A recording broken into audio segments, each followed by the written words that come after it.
పాతపేటలోని ప్రభుత్వ ఆసుపత్రిని పునఃప్రారంభిస్తున్నామని ఎన్నికల ముందు హామీ ఇచ్చిన ఎమ్మెల్యే కోట్ల ఆ మాటను నెరవేర్చుతూ ఆ ఆసుపత్రిని శుక్రవారం ప్రారంభించారు. ఈ సందర్భంగా ఆయన మాట్లాడుతూ పేద ప్రజలకు సమీపంలోనే వైద్యం అందించాలనే లక్ష్యంతో నేడు పాతపేట ఆసుపత్రిని తిరిగి ప్రారంభించామని, ఇక్కడ అవసరమైన మౌలిక వసతులు, వైద్య సిబ్బంది ఏర్పాటుకు త్వరగా చర్యలు తీసుకుంటున్నామని తెలిపారు. ప్రజలకు అత్యవసర సమయంలో రక్తం సులభంగా అందుబాటులో ఉండే విధంగా రెడ్ క్రాస్ బ్లడ్ బ్యాంక్ ను కూడా ఇక్కడ ఏర్పాటు చేస్తున్నట్లు తెలిపారు. కిడ్నీ వ్యాధితో బాధపడుతున్న రోగులు దూర ప్రాంతాలకు వెళ్లకుండా ఇక్కడే చికిత్స పొందే విధంగా ఆధునిక సదుపాయాలతో డైలీ సెంటర్ ను అందుబాటులోకి తీసుకురానున్నట్లు తెలిపారు. ఈ సందర్భంగా ఎమ్మెల్యే కోట్లకు ప్రజలు ఇన్ని రోజులుగా తమ అత్యవసర చికిత్స కోసం వెళ్లాలంటే చాలా ఇబ్బందులకు గురవుతున్నామని, ఈ ఆసుపత్రికి ప్రారంభించడం పట్ల ఎమ్మెల్యేకు కృతజ్ఞతలు తెలిపారు. ఈ కార్యక్రమంలో మున్సిపల్ కమిషనర్ ప్రసాద్ గౌడ్, ప్రభుత్వ ఆసుపత్రి సూపరింటెండెంట్ హనీఫ్, డోన్ డిఎస్పీ శ్రీనివాసులు, సిఐలు రాకేష్ కుమార్, ఇంతియాజ్ బాషా, ఎస్ఐ శరత్ కుమార్ రెడ్డి తదితరులు పాల్గొన్నారు. కొండపేట, పాతపేట ప్రాంతాల్లో మంచి రోజు, శుభదినం. హాస్పిటల్ ఇప్పుడు షిఫ్ట్ చేశారు కాబట్టి చాలా ఇబ్బంది పడుతున్నారు. ఎలక్షన్ ముందే మాట ఇచ్చాను, ఇక్కడ హాస్పిటల్ ఓపెన్ చేస్తాను చెప్పడం జరిగింది. దాని ప్రకారం హాస్పిటల్ ఓపెన్ చేశాం. ఈ డ్రోన్ ప్రజలకు చిరకాల కోరిక తీర్చిపోయింది. హాస్పిటల్ షిఫ్ట్ అయ్యాక చాలా బాధపడ్డారు. ముఖ్యంగా లేడీస్ పోవాలంటే రాత్రి కూడా చాలా ఇబ్బందిగా ఉంది. ఛార్జ్ కూడా 12 రూపీస్ తీసుకుంటారు. అటువంటి ఇబ్బంది లేకుండా ఇలా ఓపెన్ చేశాం. అలాగే డయాలసిస్ సెంటర్ ఓపెన్ చేసుకుంటాం. దాంతోపాటు Rythu Bazar, red cross, so అన్ని ఓపెన్ చేస్తాం. మా ఈ కొండపేట వీళ్ళకి ఇబ్బంది లేకుండా అన్ని సౌకర్యం చేస్తాం. ఇక్కడ మనకు సాగరపేట రోడ్ వస్తుంది, అది ఇప్పుడు గేట్ పడ్డా ప్రజల ఊరికి వస్తుంది. అంతేగా వస్తున్నారు. ఇంటింటికి కొలా వస్తుంది. రేపు నెక్స్ట్ మంత్ ఇంటింటి అమృత్ కింద ఇంటికి కొలేస్తాం. తర్వాత జల్జీవన్ కింద మొత్తం మా గుడ్డౌన్ కాన్స్టిట్యూషన్ మొత్తం ప్రతి గ్రామం నిర్మిస్తున్నాం. ఎలక్షన్లో మాట చెప్పా కాబట్టి ఇంకా ఎక్కువ చేస్తున్నాం. ప్రజలకు మా మీద నమ్ముకుంది కాబట్టి గత ప్రభుత్వంలో బాగా ఇబ్బంది పడ్డారు. ఈ సంస్థ మా పరిపాలనలో ఇటువంటి ఇబ్బంది లేకుండా రైతు కానివ్వండి, రైతు కూలీ కానివ్వండి, కొత్త కానీ అందరూ కూడా ఇబ్బంది లేకుండా అన్ని చేస్తున్నాం. నేను రిక్వెస్ట్ చేసేవంటే అందరూ కూడా ఫ్రీ ఫ్రమ్ ప్లాస్టిక్ చేసుకోవాలి. నేను రోజు వాటర్ తిరుగుతాను. వాటర్ కంప్లైంట్ ఏమంటే కాలువలు బ్లాక్ అవుతున్నాయి. ఎందుకు అవుతున్నాయంటే బికాస్ ఆఫ్ ప్లాస్టిక్. సో అందరూ నేను కూడా సచివాలయం వాళ్ళని రిక్వెస్ట్ చేస్తున్నా, ప్రతిరోజు వాటర్ తీసుకొని ప్రతి వాటర్ తిరగాలి, ఎగ్జైట్ చేయాలి ప్లాస్టిక్.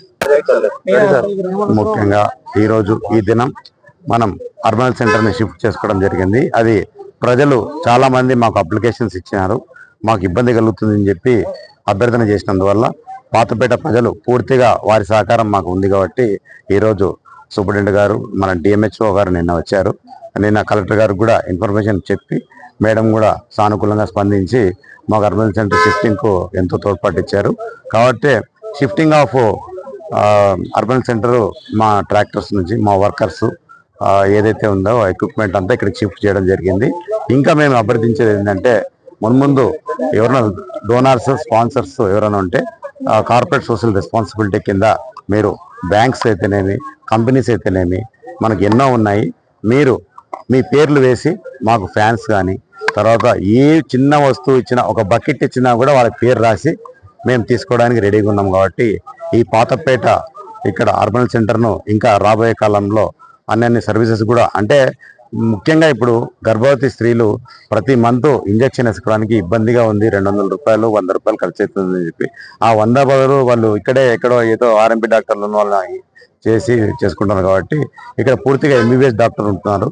తర్వాత నర్సింగ్ స్టాఫ్ 24/7 కూడా మేము ప్లాన్ చేస్తున్నాం. ఎందుకంటే మాకు 16 మంది నర్సులు ఉన్నారు కాబట్టి షిఫ్ట్ పద్ధతిలో 8 అవర్స్ డ్యూటీ ఎవరికైనా కూడా 6 to. ఈరోజు ఇక్కడ మన పాతపేటలో పాత హాస్పిటల్ ఉండింది, ఏరియా హాస్పిటల్. దాన్ని ఇప్పుడు కొత్తగా బిల్డింగ్ షిఫ్ట్ చేసినందుకు చాలా రోజుల నుండి ఈ ప్రాంత ప్రజలు కొద్దిగా ఇబ్బంది పడేవాళ్ళు. అంటే చాలా దూరం అవుతుంది, ఇంకోటి అంటే రవాణా ఖర్చులు కొద్దిగా ఎక్కువ అవుతున్నాయి, చిన్న చిన్న వాటికి అంత దూరం రావడం ఇబ్బంది అవుతుంది అనే విషయం ఉండింది. ఇప్పుడు దాన్ని దృష్టిలో ఉంచుకొని ఇప్పుడు కమిషనర్ గారు, మన ఎమ్మెల్యే గారు చాలా కృషి చేసి దీన్ని ఇక్కడికి తీసుకొని రావడం జరిగింది. యాక్చువల్గా ఇప్పుడు అర్బన్ హెల్త్ సెంటర్ అనేది ఇక్కడ స్టార్ట్ అయింది. అర్బన్ హెల్త్ సెంటర్ డిఎంహెచ్ఓ గారి కంట్రోల్లో ఉంటుంది. బేసిక్ సర్వీసెస్ అన్ని ఇక్కడ ఉంటాయి. అంటే ల్యాబ్ టెక్నీషియన్, ఒక డాక్టర్ ఉంటారు, ఫార్మసీ ఉంటుంది, చిన్న చిన్నవన్నీ ఇక్కడ జరుగుతాయి. బట్ ఫ్యూచర్ లో ఇంకా ఏమన్నా ఇప్పుడు కమిషనర్ గారు చెప్పినట్లు మన గవర్నమెంట్ డాక్టర్స్ కానీ ప్రైవేట్ డాక్టర్స్ కానీ వాళ్ళు క్యాంప్స్ అట్లాంటివి కండక్ట్ చేసి అప్పుడప్పుడు ఇంకా సర్వీసెస్ ఇంకా ఎక్స్ట్రాగా ఇవ్వడానికి కూడా మేమందరం కలిసి ట్రై చేస్తాము. ఇక్కడ బేసిక్ సర్వీసెస్ అయితే అన్ని ఉంటాయి. గేట్ల సమస్య అయితే కొద్దిగా ఉంది. అంబులెన్స్ ఇప్పుడు ఎమర్జెన్సీ సర్వీసెస్ కానీ డెలివరీస్ కానీ ఇట్లాంటివి స్టార్ట్ చేస్తే కొద్దిగా ప్రాబ్లం అవుతుంది. ఇప్పుడున్న పరిస్థితుల్లో అంబులెన్స్ అనేది అక్కడికి పోదు. ఎమర్జెన్సీ పేషెంట్లు కూడా కొంతమంది ఈవెన్ అంబులెన్స్ లోనే డెత్ అయ్యే సూచనలు కూడా ఉంటాయి, గేట్లు ఎత్తారు కాబట్టి. ఆ గేట్ల సమస్య కూడా తీసేస్తే మనం కొద్దిగా తర్వాత ఇంకా ఇంప్రూవ్మెంట్ చేసి ఎమ్మెల్యే గారి కృషితో ఇంకా వేరే సర్వీసెస్ ఇప్పుడు డయాలసిస్ సెంటర్ కానీ ఎమర్జెన్సీ సర్వీసెస్ కానీ ఇట్లాంటివి కూడా చేయడానికి ఐపీ కూడా ఏమైనా చేయొచ్చా అనేది డిఎంహెచ్ఓ గారిని ఒకసారి అడిగి ఇంకా తర్వాత ఏమన్నా చేయడానికి మేము కృషి చేస్తాం. Thank you. ఇవన్నీ డిఎంహెచ్ఓ గారి కంట్రోల్లో ఉంటుంది. డిఎంహెచ్ఓ గారు చెప్తారు. యాక్చువల్ గా అర్బన్ హెల్త్ సెంటర్ అనేది మనకు పాత అర్బన్ హెల్త్ సెంటర్ ఎట్లా ఉందో రోకల్బండ సత్రమో అదే విధంగా ఇక్కడ కూడా ప్యాటర్న్ ఉంటుంది. అదే ప్యాటర్న్ లో ఉంటుంది. సర్వీసెస్ కూడా అదే ప్యాటర్న్ లో ఉంటాయి. కాకపోతే స్వచ్ఛందంగా కొంతమంది డాక్టర్లతో క్యాంపులు అట్లాంటివి అంటే పాతపేట ప్రజలు ఊర్లో ఉండే ప్రజలు అంత దూరం రావడానికి ఇబ్బంది పడుతున్నారని కర్నూలు నుండి కూడా కొంతమంది డాక్టర్స్ అట్లా ట్రై చేసి కమిషనర్ గారు చెప్పినట్లు కొన్ని క్యాంప్స్ అట్లాంటివి చేయడానికి మేము కృషి చేస్తాం.